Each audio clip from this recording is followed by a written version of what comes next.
Well, hello everybody and welcome back to the channel, friends. It's time for some good old Saturday morning React-TOONS, this time featuring Robotech, episode 77, The Midnight Sun. So do me a favor and grab some sugary cereal and set yourself aside some time for the next 20 minutes. We're watching cartoons. If you could do me a quick favor, hit that like button, smash that subscribe, ring that bell for notifications. It greatly helps out a small channel and it allows me to alert you next time it's time for some Robotech. And of course, if there's anything that we do that you would like early or in its full-length format, the link to our Patreon is in the description. And if you're not a fan of Patreon, consider YouTube memberships. You'll get all of our episodes at least a day early, plus any bonus episodes we come up with. But my dear friends, all that is then, this is now, and now it's time to journey once more with the Freedom Fighters on our way to Reflex Point as we watch Robotech, episode 77, The Midnight Sun. Prepare to engage maximum warp reaction. And away we go!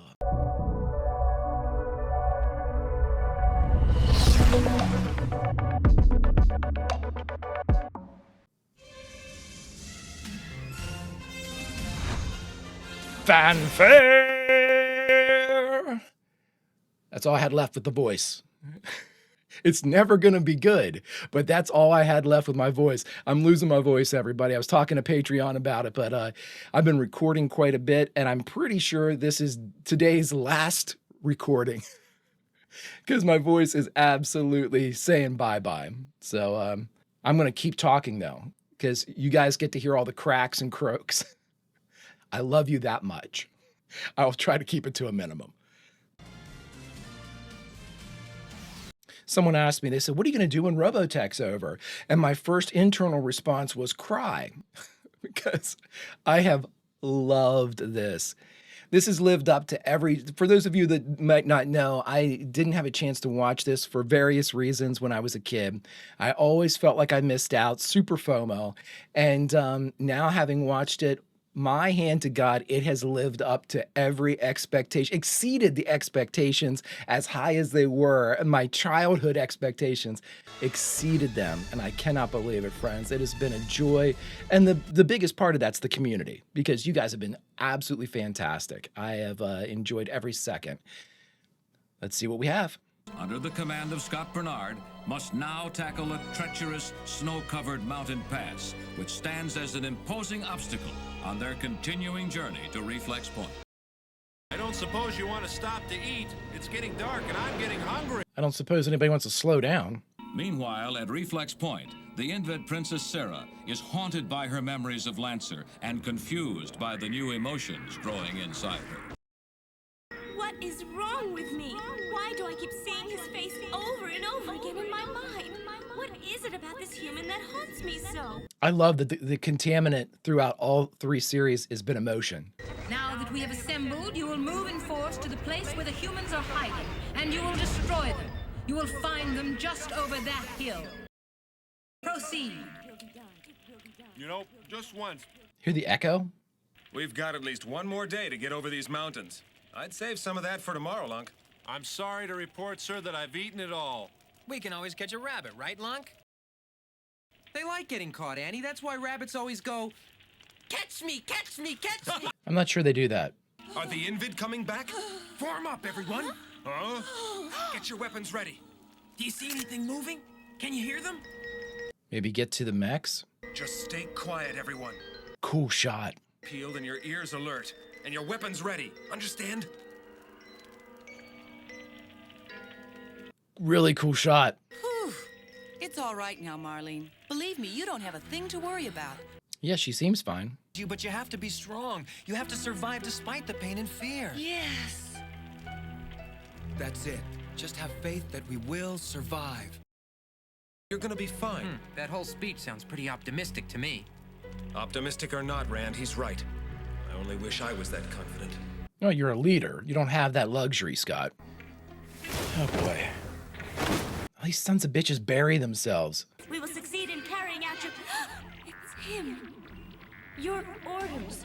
Nothing will stop us now. I can do it. I can. I don't think you can. Sarah, you are waiting too long. Attack at once. That's a really cool shot.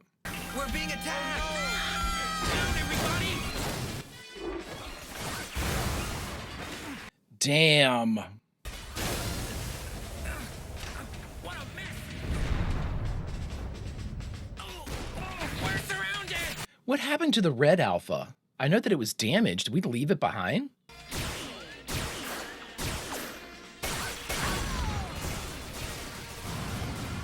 Oh, we're dead. I mean, we're not even in Cyclone armor.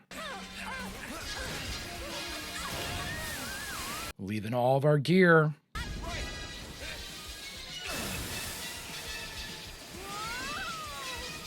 This is a really cool sequence.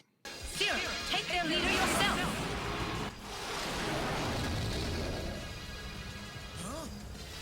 Jesus, Scott. She's human! Lancer was right!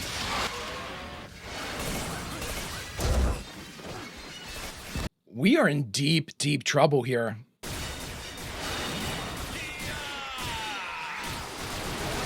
You're gonna get killed, Lunk. I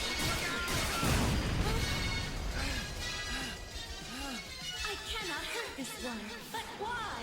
Why? Because you love him. You love him. You love him. I'm so confused. What's wrong? I like the controls. It's almost like a trackpad. You know what I mean?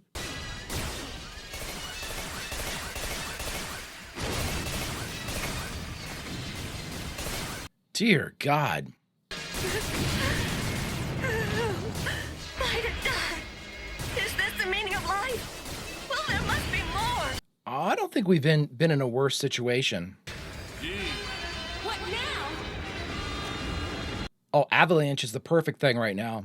I mean, it'll just kill everybody, maybe.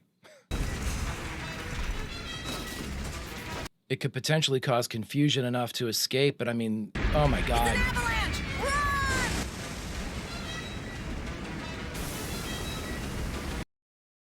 Marlene! Save yourself! Go without me! No! Nah, Lancer refused. Get going, Scott! I've got her! I'm right behind you. Just keep running. This is a really cool episode. This is very strange. Why would they weaken their position by separating their forces? You will take the tracks to the left, I really like her color scheme too. The pink is awesome. and you and I will take the path straight ahead. And we'll form the head. Hop on! Yeah, thanks, man. Really, now I'll make it. Yeah, I'm sure you will, Annie. Let's keep moving, Rook. Meanwhile, Rook is sleeveless. Do you think they'll be all right? Will you come on?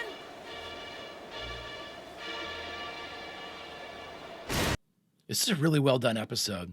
Their tracks indicated 3 life forms up ahead. Now they indicate only 2. What does this mean? Perhaps they are planning some sort of trap. That's interesting because Annie was picked up. They don't know how to read it now. Good stuff. There, it's completed. Run! Huh? Man! It's coming! This better be a great plan. What did he make? Help me! I'm hurt! How are you going to trap a shock trooper? Just stay calm and steady your nerves, and everything will happen exactly the way you worked it out. Exactly? This is Robotech, buddy. Nothing works exactly the way we thought it would. All right! Right through the eye! What's the matter? Your gun out?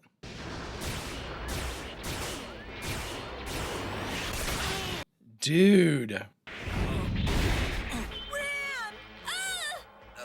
You guys are going to watch him die. Yeah, he's out. Don't you touch him! You beast! Yeah, over here, Gargantua. Just let me see your face. They have trouble seeing.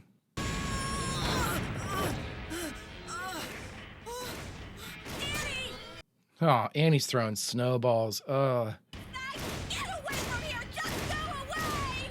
And I don't mean that to be sarcastic. I mean she's trying to draw fire and she's going to get herself killed. Run! I've got you covered! Just keep running! Dear God, man. I mean, what are we going to do here? We need mechs. All right, now, cut your line and do it quickly. Hey! He had another trap? Got some Endor stuff. Ooh. All right! Wow. And I suppose almost getting yourself killed was part of your plan. Oh, I was only putting on a little show for you girls. Yeah. Unconscious.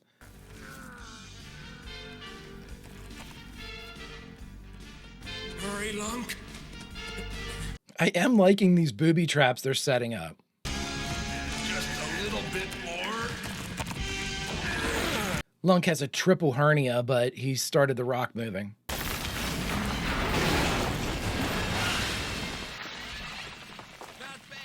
This is from the Ewok Battlefield Tactics book. It's a cool shot. Huh? No chance. We'll have to jump.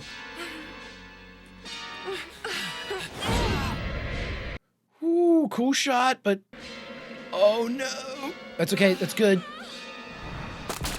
Or she'll be jealous and not know what it means for Marlene. Huh? What? We've had it. She's getting out. Holy shit. I should destroy this thing called man, and yet for some reason I cannot. Answer me! Can't you hear me? I said... No! That face!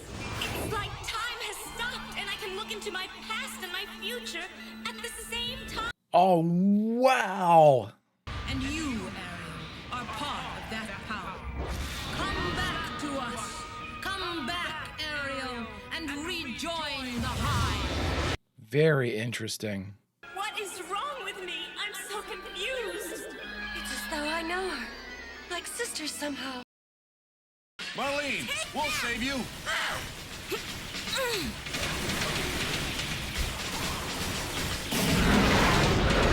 I mean, those forearm shields have stopped major league fire. These pistols are going to do jack and or shit to it.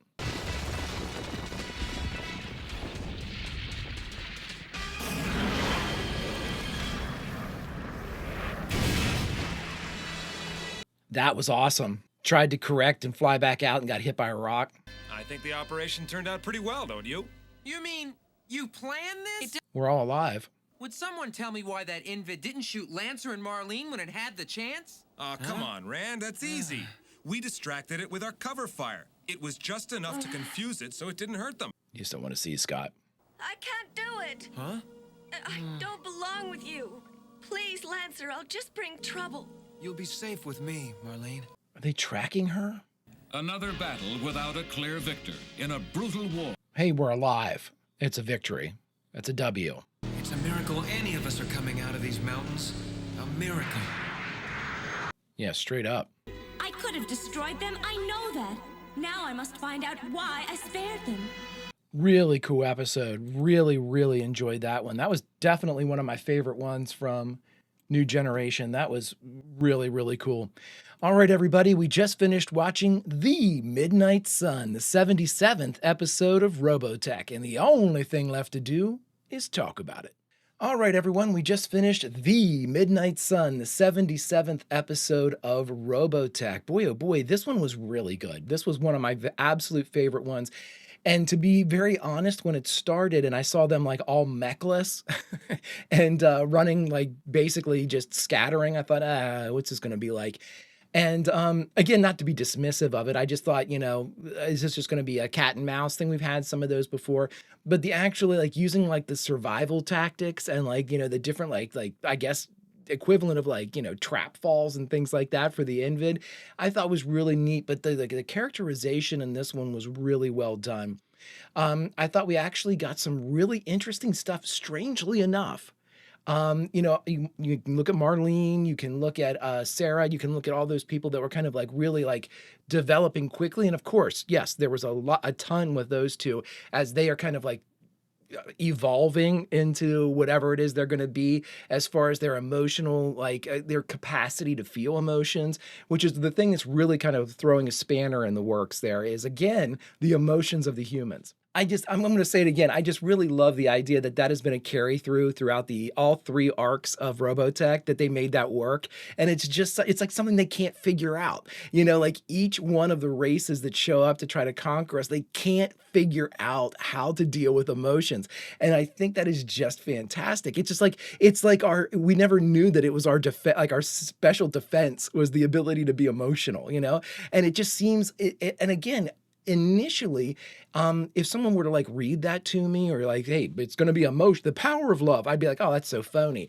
It is so well done. It actually makes you think. And I think what happens with that, not to develop any further, I have other things I want to say, but watching the original series at the same time and watching the character of Spock and how he is presented and how he has to deal with his emotions at times and how he, kind of keeps them in control and things like that, it really kind of reinforces the idea that, even though I know in Star Trek we have plenty of emotional races, but it just kind of keeps in the back of my mind, these are very difficult things to really suppress, to really kind of hold and manage and control. And if you have no experience with them, well, of course you're going to be just absolutely out of your mind. You don't know what's going on. And I love that that's been a great carry through throughout the entire series. The characterization that I thought was really interesting outside of Marlene and Sarah, who those were very good. Lancer's been relatively static, through all of this.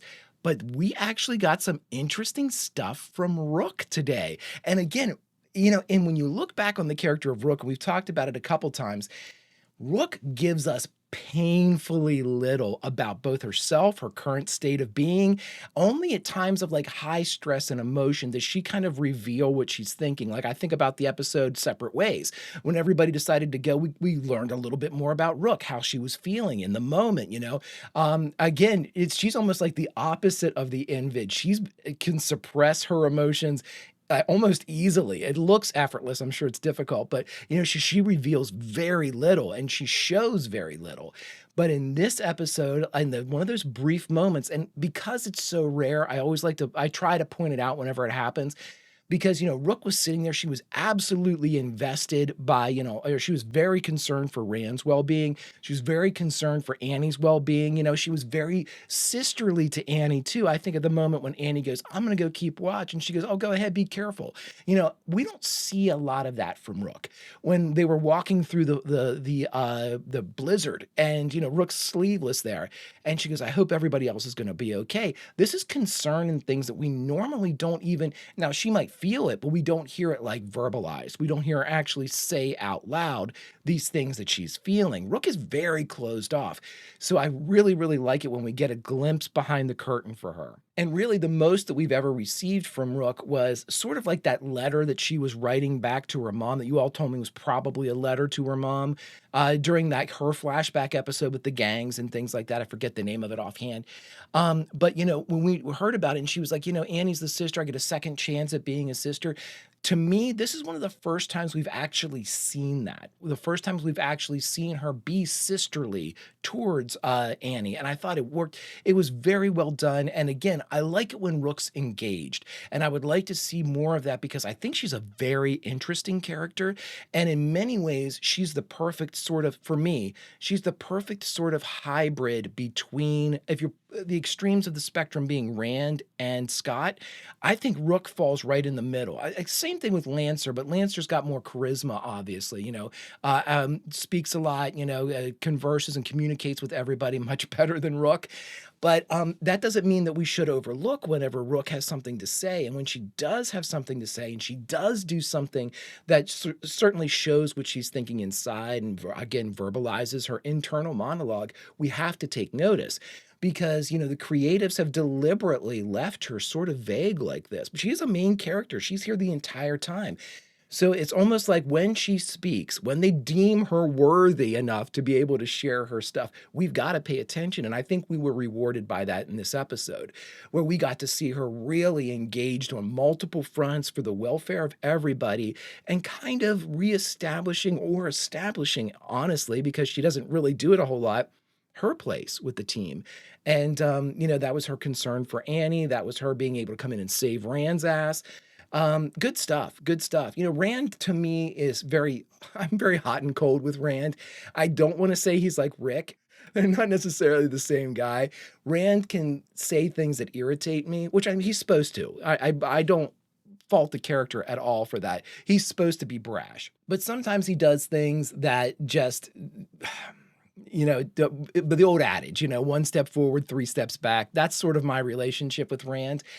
And I do not dislike the character, though. I absolutely do like the character. He's just a personality that on my ranking list doesn't reach the top. How's that?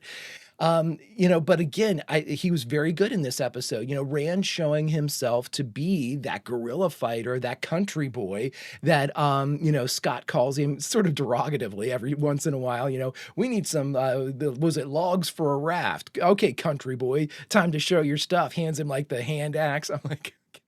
So those two and their adversarial stuff kind of comes up. And Scott, to be very honest, I like Scott too, but in my kind of pantheon of the freedom fighters, Scott and Rand are very close together. You know what I mean? Like, I love Lancer. Lancer's probably my favorite. I love Rook too. I think that when we see things from Rook, she becomes way more engaging and interesting to me. And this was a great episode for that, separating people into distinct categories and groups, not distinct categories, but separating them into distinct groups, pairings that we didn't really see before. I'm thinking more of like Marlene and Lancer. We don't see that a whole lot. We see them interact in the group, but not by themselves. Rook, Annie, and Rand, that's a group we've seen before, but then you go with like Lunk and Scott, that's a group that we haven't seen really, or two that we haven't seen interact too much. So it's cool. I always like when dynamics are either established or reestablished via these little like separations when you split the party. And seeing how each of them kind of tactically took on the Invid was a really cool change of pace too. Plus the environment was awesome. The mountains and the snow and everything really lent something to it. The avalanche, the ability to track them. The shot where the one of the shock troopers was like, wait a minute, I was following 3 sets of footprints and now only 2. Like, that was tactically a problem for them. That was really, really interesting. Like, they didn't logically say, okay, did one of them die? Did one of them leave? Did one of them pick the other one up? They were like, wait a minute, is this a trap? That was awesome. That was good stuff. I think the bottom line is The Midnight Sun is one of my favorite episodes of Robotech, friends. What do you all think? If you could do me a favor, hit that like button, smash that subscribe, ring that bell for notifications. It greatly helps out a small channel, and it allows me to alert you next time it's time for a little Robotech. And of course, if there's anything that we do that you would like earlier in its full-length format, the link to our Patreon is in the description. But all that is then and this is now, my friends, and now, unfortunately, it's time to say goodbye from Robotech. So where should we say goodbye from this fantastic episode, The Midnight Sun, from Robotech? Where should we say goodbye from? Well, friends, I say we say goodbye from that transitory moment between two worlds, the worlds of the snowy mountains and the desert or the high plains in which we are approaching, the past and the future. My dear friends, until I see you in the future, Vulcan roll, and I'll see you.